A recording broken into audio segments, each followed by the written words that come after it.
Hello, hello, mein Name ist Deborah Fleischmann und in dieser Folge soll es um die, sagenumwobene Kundalini-Energie gehen. Ich hatte mir vorgenommen, eine eigene Folge diesem Thema zu widmen und das werde ich auch noch umsetzen, dachte mir aber, ich lasse erstmal, indische Weisheitslehrer, Yogis, nennen sie wie du willst, zu Wort kommen und wir beginnen mit Krishnamurti, im Anschluss dann Sadhguru. Viel Spaß, keepitnevilla, ciao.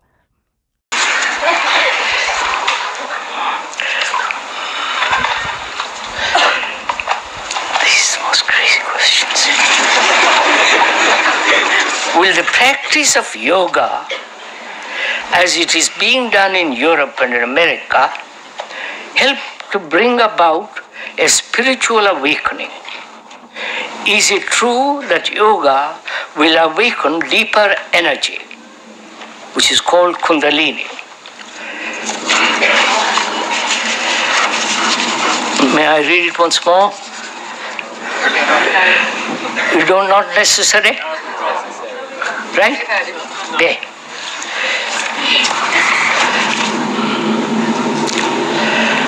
From the sublime to the ridiculous.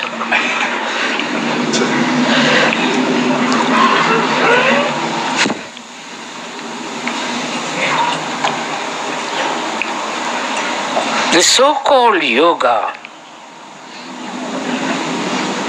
which the West and part of the East in India, was invented about the 17th and 18th century. The exercises, in order to not only to have a very good body, healthy body, through force, you understand, through discipline, through control, in order to awaken so-called higher energy. 17th, 18th century.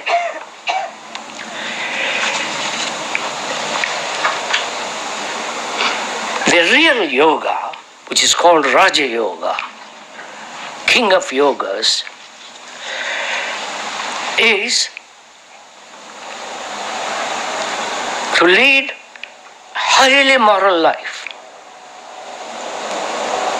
Not morality according to circumstances, according to culture, but true ethical activity in life. Not to hurt, not to drink, not to drug yourself, right amount of sleep, right amount of food, clear thinking, and acting morally, doing the right thing. I won't go into all that, what is right and wrong. And they never mentioned, as far as I understand after talking with a great many scholars, they never mentioned about exercise. They said, exercise normally, walk, swim, all that. But their emphasis was a very moral life. Highly mind which is active.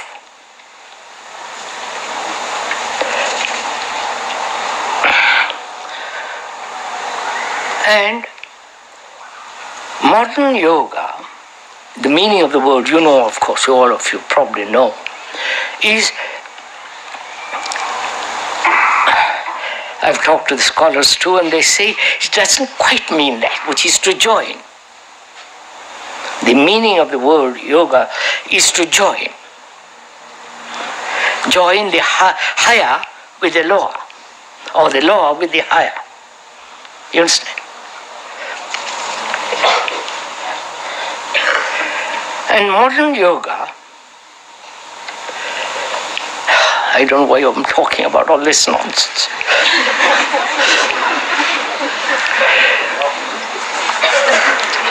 I don't know why they call it yoga. It should be called just exercise. But that wouldn't appeal to you.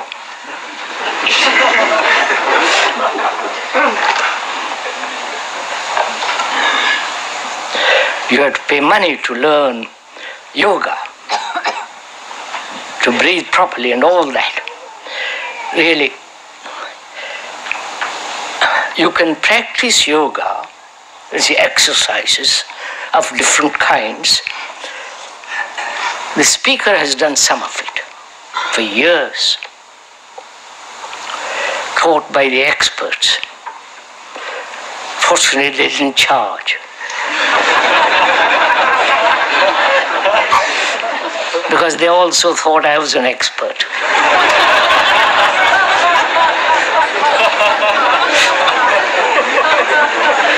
Sorry.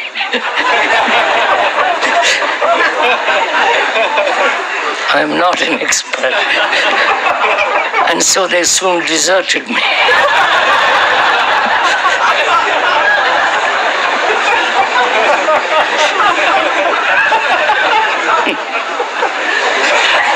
Or I deserted them.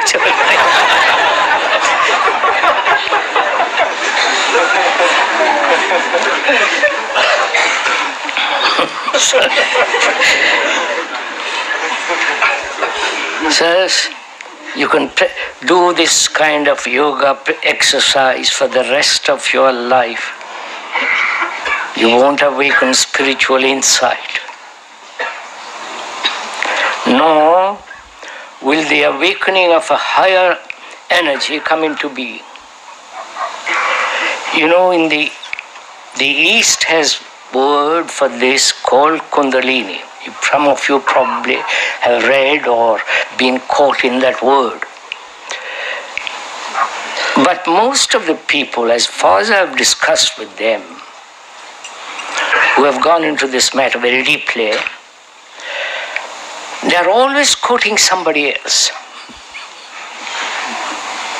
back to the original mischief maker. Sorry, I just want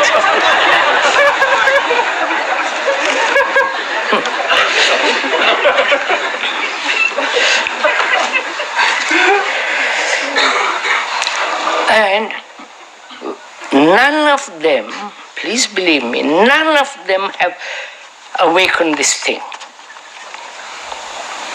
They talk about it. They feel certain experience, and which they call by this name. I've discussed with them very seriously. And what they are talking about, certain form of increasing energy to do more mischief. I mean that. By eating right food, by control, by breathing properly, etc., etc., etc., you have more energy naturally. And that gives you a sense of superiority in your enlightenment and so on. But there is a different form of, I won't go into it because you all are eager. I am not touching it.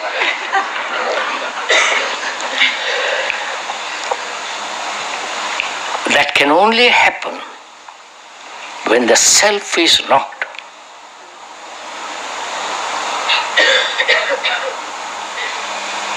Then there is a totally different kind of energy to keep the mind fresh, young, alive.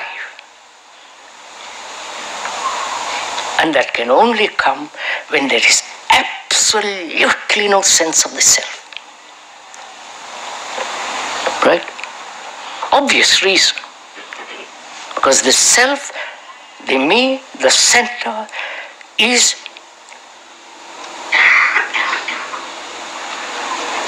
in constant conflict. Right? Wanting, not wanting, creating dualities, opposing desires, this constant struggle that's going on. As long as that struggle is going on, there is a wastage of energy, obviously. When that struggle is not, there is totally different kind of energy taking place. Right?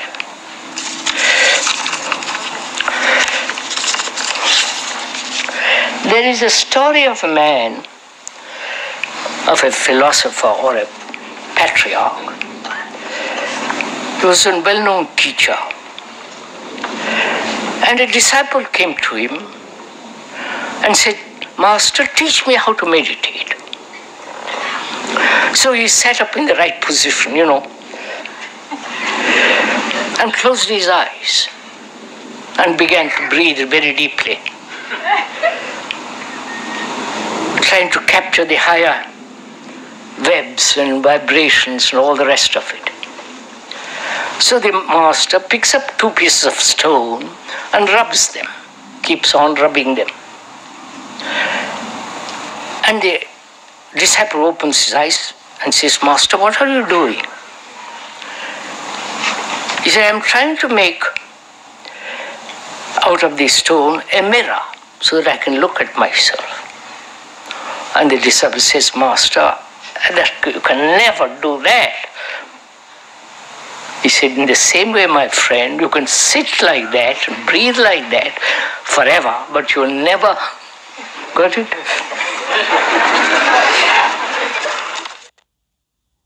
If you activate this dimension of energy, other dimensions of life will open up. One thing is, are you ready for those dimensions? Kundalini Yoga in its essence is the most dangerous form of yoga. I'm saying dangerous because it's the most potent also. If you have to jump into an abyss, you should be insane, or you should have enormous trust in somebody.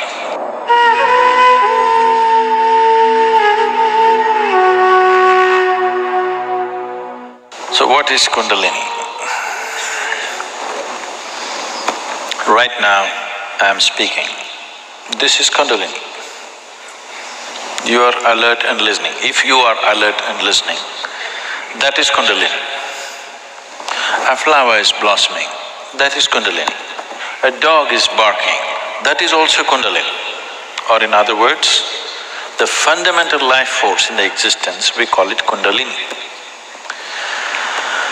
Now, within the system, within the human system, if you look at this as a kind of a life package, it's a piece of life. This piece of life is packed in a certain way with layers of this energy. One dimension of energy comes alive immediately because that is necessary for your survival process. The other dimensions of energy will not come alive unless you do something about it. Unless you're aware of it and activate it in a certain way, they do not come into existence. They remain dormant. The dormant energy is way bigger than the energy that is in use right now. To take care of your survival process, to live a physical life completely, to live a complete physical and intellectual life, you need to activate only about 21 of your chakras. Out of this 114, if about 21 of them are on, you will live a complete life. You will not feel any inadequacy. You will live a complete physical life. There'll be no problem with your life. You will think you're a great success, but you are only 21. That is less than 21% out of 114. Less than 20%. At less than 20%, you will feel like a complete life without any inadequacies. The remaining percentage of life, what is it about? It is not even needed if your intention is just to live well. If you activate this dimension of energy, other dimensions of life will open up. One thing is, are you ready for those dimensions? The question is not about whether it's good or bad. The question is just about, are you ready for it? Because even if the best things in life come to your life, when you are not ready for it, it will not be a good thing for you. In your experience, it will not be a good thing if something came to you when you're not ready for it, isn't it so? Even if it's the greatest thing, it may be the greatest thing, but it came to you when you are not ready for it, then it is not a good thing, isn't it? So are you ready for it, is the first question. If you're ready for it, what can we do for it? What can we do to activate? There are various ways of doing this, many ways, but the Kundalini Yoga, are people familiar with Kundalini Yoga, practicing or… okay. Kundalini Yoga, I'm not making a comment about anybody, okay? Kundalini Yoga in its essence is the most dangerous form of yoga. I'm saying dangerous because it's the most potent also. What is most potent is always the most dangerous, if improperly handled. There are various kinds of energy in the world right now. Even the electricity is being produced in so many different ways. One of the ways that we do it is through nuclear reactions, nuclear reactors rather. It is the most efficient way of producing energy that we know right now, but it is also the most dangerous way, isn't it? When things go wrong, they go seriously wrong. When they're going right, it is the easiest and the best way to produce energy on the planet is nuclear energy actually. But when it goes bad really bad, like in ways that you can't fix it. So similarly with Kundalini Yoga, it is the most potent and it is the most dangerous. Without the necessary preparation and guidance, without expert guidance, constant guidance and observation, nobody should ever attempt it. But the problem is, books have been written about it and everybody wants to do the highest yoga. Nobody wants to start with A, everybody wants to start the alphabet with Z. This attitude itself is dangerous. What can be a life-transforming force can become a life-destructive force simply because without the necessary commitment and dedication and focus and understanding, it is being handled. Anyway, about rising the Kundalini. If the Kundalini rises, the dimensions of your life will change so rapidly that you must be willing to make the outside adjustments equally quick. Otherwise, things will fall apart in a big way. In the classical yogic traditions, there is a certain type of yoga we teach for people who live in family situations. There is a certain other type of yoga we teach for ascetics. In Isha we have both the forms. We have ascetic yoga and we have the general yoga. We will never teach you the ascetic form, that is the most potent way to do it. But it will demand a certain dimension of discipline and focus which your regular lives will not allow. If you do that kind of yoga, it will dismantle your outside life instantly.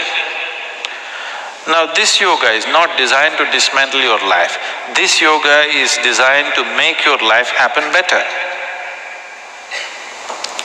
When life happens better, when things happen better, you make more money, your business is going better, your profession is happening better, your generally, unfortunately, your longing to seek the higher becomes slower.